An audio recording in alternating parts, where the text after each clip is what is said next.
Uy, Jeric Boy, diyan ka pala. Kaya napakita hinahanap eh.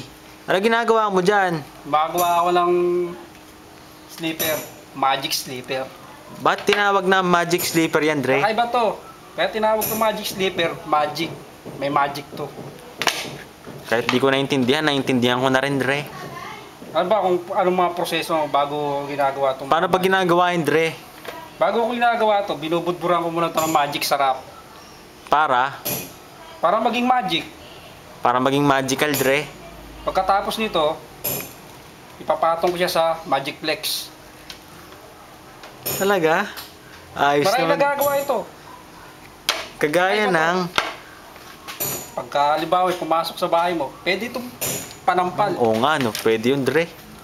E paano kung... Kuwari, nahuli ka ng misis mo na may kasamang iba. Ano pwede magawa niyan, Dre? Pwede ko siyang ibato sa kanya. Pwedeng gawin mong hurricane, Dre? Pwede. Pwedeng parang pang ninja, Dre? Pwede. At saka ito, maraming suki nga ako nito. Marami nang bumili nito. Sino ba bumili niyan Alam mo dati, si Dre? Superman. Oo, Kaya bakit? siya lumilipad dahil sa Magic Sleeper. Oh, paano si Action Man? Ganun din.